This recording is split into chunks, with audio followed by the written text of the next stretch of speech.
कल लोकसभा में टीएमसी के सांसद द्वारा बिहारी गुंडा शब्द का प्रयोग किया गया है। पूरे बिहार में इस बात पर सभी पक्षों ने आपत्ति जताई। वाजिब बात है। ममता दीदी के पक्ष में इन्होंने यह बात बिहारियों पर कहे। ममता दीदी जी का इतिहास आप नहीं जानते हैं। ममता दीदी का इतिहास आप नहीं जानते हैं। ममता दीदी जी लोकसभा से लेकर सड़क तक रोती बिलखती थी। लोकसभा से लेकर सड़क तक जब पश्चिम बंगाल में कम्युनिस्ट पार्टी की सरकार थी तो जितना ममता बनर्जी लोगों को मारा है इससे 10-20 गुना अधिक कम्युनिस्ट पार्टी के शासन में वहाँ पर मारा था लोगों को। उससे अधिक 10 गुना ज़्यादा ममता बनर्जी त्राहिमाम कर रही थी। लोकसभा में रोती थी। लोकसभा से लेकर के सड़क तक उस वक्त उनके पक्ष में भाजपा थी। एनआरसी के मुद्दे पर ममता बनर्जी पक्ष में थी, लेकिन जब सत्ता आया ममता बनर्जी का, आज पूरे भारत में जो कृत ममता बनर्जी ने करवाए वह स्वतंत्र भारत के इतिहास में जम्मू कश्मीर भी पीछे चला गया। स्वतंत्र भारत के इतिहास जम्मू कश्मीर भी पीछे चला गया। किस तरह से रोहिंग्या मुसलमान को आगे रखकर और बांग्लादेश के मुसलमान को आगे रखकर और पश्चिम बंगाल के हजारों हिंदुओं के घर को तोड़ा गया। हजारों हिंदू पलायन कर गए आसाम में, वहाँ पर और कितने माँ बहनों के साथ बदतमीजी की गई विधानसभा चुनाव के बाद। और उससे भी अधिक भाजपा भी कोई कम नहीं है। जब इन्हें चुनाव आता है तो ये उस क्षेत्र में चले आते हैं, और जब चुनाव जीत गए तब फिर जाना मुश्किल है। देश के गृह मंत्री अमित शाह जी दिल्ली में ही बैठे रहते हैं। लोकसभा के चुनाव से पहले वहाँ पर जो माहौल बनाया गया, वहाँ पर कितने हिंदुओं को मारा गया। एक अमित कुमार सिंह थे, एक दुकानदार, 3 भाई थे शाह जी, उनकी हत्या कर दी गई। और लोकसभा चुनाव से पहले ही हत्या का मामला चल रहा था। वहाँ पर टीएमसी के गुंडा के द्वारा वहाँ पर हत्या का खेला चल रहा था। और लोकसभा के बाद वह और व्यापक हो गया। और विधानसभा चुनाव में तो किस तरह से ममता बनर्जी पैर में चोट लगने का बहाना बना करके प्लास्टर करवा लेती है, और किस तरह से वहाँ पर आम आदमी की बात तो छोड़ दीजिए, भाजपा का केंद्रीय नेतृत्व, भाजपा का केंद्र सरकार का बड़े बड़े पदाधिकारी, इतना ही नहीं सीबीआई तक को भी नहीं छोड़ा। पश्चिम बंगाल में उनकी टीएमसी कार्यकर्ता ने ईंट पत्थर ढेला फेंका। आज supreme court, Calcutta high court और केंद्र सरकार सभी ममता बनर्जी से जूझने के लिए तैयार है। लेकिन ममता बनर्जी जब केंद्र में यूपीए की सरकार थी, ममता बनर्जी मुख्यमंत्री बन गई थी तो कांग्रेस पार्टी से उनको 36 का आंकड़ा था और वे कभी भी कांग्रेस पार्टी का बात नहीं माने। पश्चिम बंगाल का इतिहास है, किसी तरह से सत्ता पकड़ लो तब मेरा असली रूप तुमको दिखाई पड़ेगा। चाहे उसके पहले कम्युनिस्ट पार्टी की सरकार थी और आज ममता बनर्जी। रामचरितमानस में एक पंक्ति है, जब भगवान राम से सुपर्णखा मिली थी, जो हमको तुम सन पुरुष मोसम नारी यह संजोग विधि रचा विचारी, भगवान राम ने लखनलाल के पास भेजी थी सुपर्णखा को। लखनलाल ने कहा पराधीन नहीं तो सुपासा। आज किसी भी केंद्र सरकार में कोई भी हो, यूपीए गठबंधन हो या एनडीए गठबंधन हो, किसी से ममता बनर्जी को नहीं पटता है। और पश्चिम बंगाल से भी उसकी जनता से भी सर्टेन टीएमसी कार्यकर्ता है और रोहिंग्या मुसलमान और बांग्लादेशी मुसलमान हैं और उसी के सहारे चुनाव जीत गए। और किस तरह से अत्याचार, व्यभिचार, दुराचार, अनाचार का तांडव पश्चिम बंगाल में देखा गया, वह शर्मसार करने वाली है। ममता बनर्जी अपने आप को एक राज्य के मुख्यमंत्री ही हैं, लेकिन अब तो वे कहते हैं हम केंद्र का नेतृत्व, विरोधी दल का नेतृत्व और भविष्य में हम प्रधानमंत्री बनेंगे।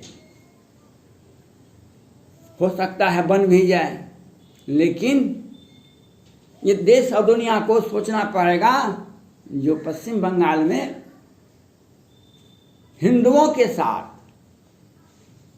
हिंदू के घरों को तोड़ा गया, हिंदुओं का हत्या हुआ, हिंदू महिलाओं के साथ बदतमीजी की गई, वह ममता बनर्जी अपने आंख से भी देखी है।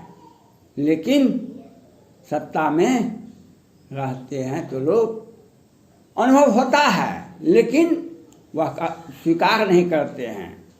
लेकिन याद रखिए ममता बनर्जी और सत्ता में बैठे सारे मुख्यमंत्रियों से मेरा अपील है, और कुछ 3 राज्य में तो कहना ही मुश्किल है, महाराष्ट्र हो, बिहार हो और पश्चिम बंगाल हो। महाभारत को आपने सुना होगा। अभिमन्यु अर्जुन का पुत्र था और महाभारत में अर्जुन ही कृष्ण भगवान के सबसे बड़े भक्त थे। कृष्ण भगवान के सबसे बड़े भक्त थे अर्जुन ही, और अर्जुन का पुत्र था अभिमन्यु। और अभिमन्यु का वध किसने किया? कौरव सेनाओं ने किया। किस दुष्टा से, किस साजिश के तहत, आप समझ लेगा। लेकिन महाभारत जब होता है तो कौरव की सेना किस तरह से पूरा खानदान का नाश होता है। तो किसी की भी बेटा को आप मार दीजिए, सत्ता में बैठे लोग, तो आपका बेटा भी स्वच्छ नहीं जाए। अभिमन्यु का वध होता है तो महाभारत का इतिहास बदल जाता है। अभिमन्यु का जब वध होता है तो महाभारत का इतिहास बदल जाता है।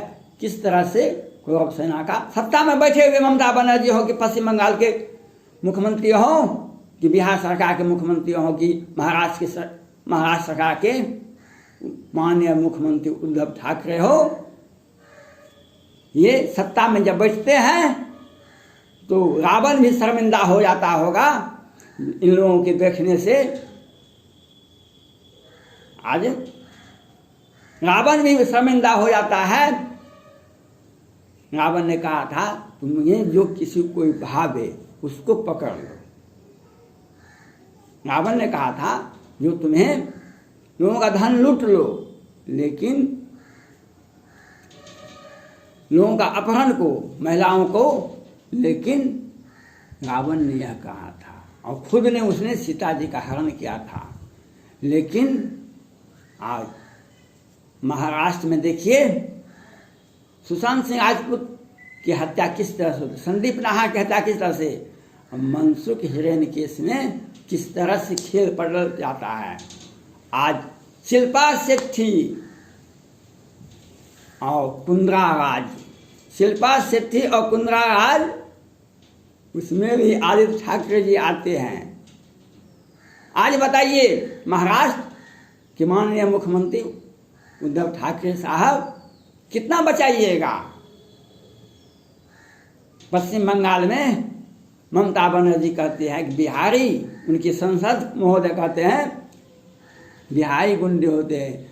आपको मालूम नहीं होगा, रिया चक्रवर्ती जी भी पश्चिम बंगाल से ही आती है। रिया चक्रवर्ती जी किस तरह से महेश भट्ट के साथ वीडियो वायरल होता है, आप दुनिया ने देखा है, बिहार ने देखा नहीं है, पूरे भारत ने देखा है। रिया चक्रवर्ती जी भी किस तरह से सुशांत सिंह राजपूत का पैसा लूटा, किस तरह से उसका हत्या किया और किस तरह से उसके पैसा से ड्रग का व्यापार किया, वह भी पश्चिम बंगाल से ही आती है, वह भी पश्चिम बंगाल से आती है, उनका देख लीजिए।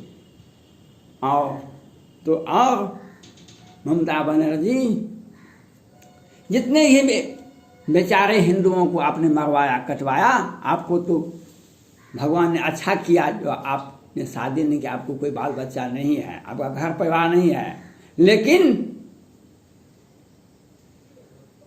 लेकिन महाभारत के इतिहास को पढ़ लिया कीजिए, महाभारत के इतिहास को पढ़ लिया कीजिए।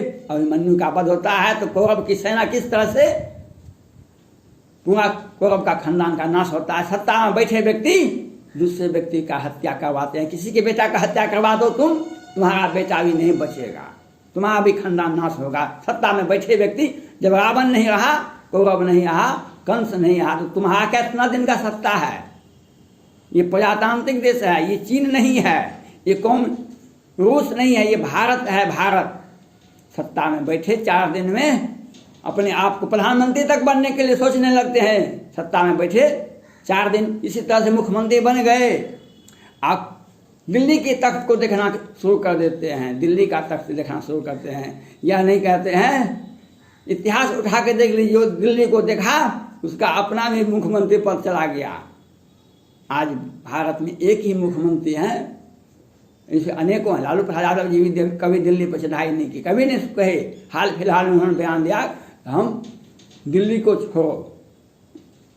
जिसने दिल्ली का सपना देखा उसका अपना घर भी चला गया, मुख्यमंत्री पद भी चला गया।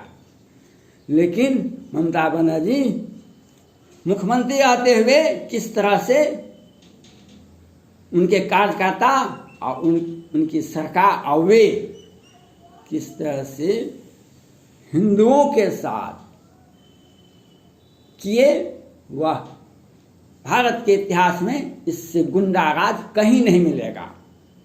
वैसे तो विश्व के इतिहास में यह नहीं मिलेगा जो सत्ता में बैठे व्यक्ति के इशारे पर हिंदुओं का पलायन होता है अपने राज्य से, पश्चिम बंगाल से। और महिलाओं के साथ बदतमीजी कितना हुआ, कितना घर तोड़ा गया और कितना सीबीआई तक पर भी पत्थर फेंका गया। ये क्या मोइन मोहित्रा जी गुंडागर्दी बिहार का लोग करता है। जब संसद में एक बार की बात है, ममता बनर्जी लोकसभा के सदस्य थे और मुलायम सिंह यादव जी से किसी बात पर उलझ गए और हाथापाई की स्थिति आ गई। तब उस समय में वरीय सांसद थे चंद्रशेखर जी, जो बाद में प्रधानमंत्री भी बने थे। उन्होंने बीच बिचाव किया, तब मामला शांत हुआ। ममता दीदी जी का इतिहास बहुत पहले से ही ऐसा ही है। आज उन्हीं के सांसद कहते हैं बिहार का गुंडा। आज पूरे भारत में supreme court, Calcutta high court और केंद्र सरकार और सारे भारत में सभी लोग देखते हैं कि गुंडागर्दी किस राज्य में चल रहा है। 3 राज्य सफिशिएंट है, महाराष्ट्र, बिहार और सबसे ऊपर है पश्चिम बंगाल, ममता बनर्जी की सरकार। धन्यवाद।